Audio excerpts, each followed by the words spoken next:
Let's jump right into this explainer. Today, we're looking at something profoundly beautiful. We are exploring the thematic essence of Allah and His messengers, beautifully detailed in Surah Al Anam, specifically verses 75 to 79. This is an incredible story of logic, of seeking, and of ultimate respect. We're going to walk step by step through a really extraordinary historical moment of soul-searching that completely redefines how we look at the universe. So you might be wondering, how did simply observing the night sky lead to the ultimate truth? It's a question that feels just as relevant today as it did thousands of years ago. We're going to follow the incredible chronological journey of Prophet Ibrahim. He didn't arrive at the truth by accident, not at all. He arrived there through deep contemplation, a really slow and gradual enlightenment, and brilliant logical observation of the cosmos. Let's dive into exactly how he did it. Okay, so this brilliantly illustrates where his journey begins. Ibrahim looks up at the sky, the heavens, and he doesn't just see pretty lights. He recognizes what we call the divine laws of nature. Think about the sheer power of these laws for a second. You see the sun, you see the moon, and they're moving in their own precise orbits. They never crash into one another. You literally never see a planet just fall out of the sky. Everything is guided under this flawless, magnificent system. He realized that these celestial bodies don't actually possess power on their own. They are entirely subordinate to this divine law. Now, at that time, Ibrahim's nation was completely steeped in idolatry.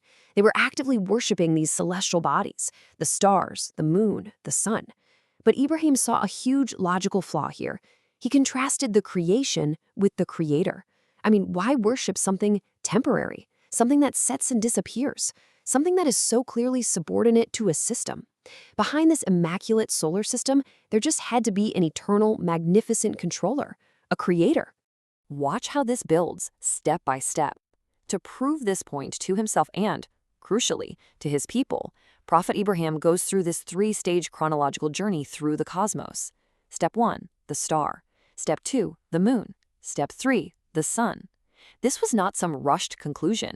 It was a slow, deliberate, and gradual enlightenment based purely on observation. Stage 1, the star. This is where the observation begins. Looking at the star, he says, "Is this my Lord?" Now, we absolutely have to understand his intention here. He is not proclaiming the star as his Lord. There's no way this is an admission of polytheistic belief. He's actually using an interrogative question. He's asking this to intelligently negate a false fact to his people. It's a brilliant rhetorical technique.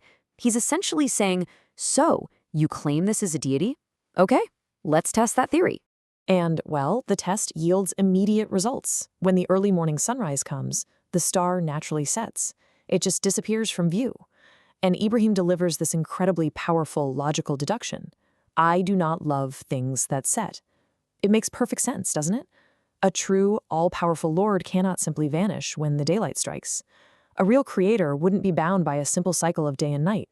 Moving right along to stage 2, the moon. He asks the exact same question of the moon rising in its splendor. But when morning arrives, the daylight strikes, and the moon too disappears, he has this profound realization.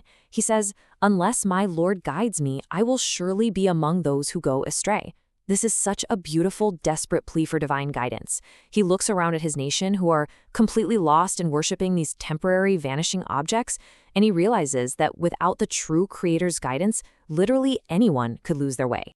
Which brings us to the final observation. Stage 3, the sun. When he sees the sun, the biggest of them all, he says, "This is my Lord. This is the greatest." Notice how he brilliantly uses his nation's own logic against them here.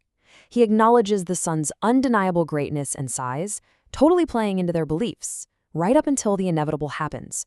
Because, of course, just like the star and the moon, the sun eventually sets too. The moment the sun sets, the experiment is officially complete. And this brings us to a really foundational concept, shirk. Shirk is the act of associating partners with Allah, which is exactly what his nation was doing by worshiping the sun, moon, or stars. By observing the setting of the sun, Ibrahim firmly and completely negates this polytheism.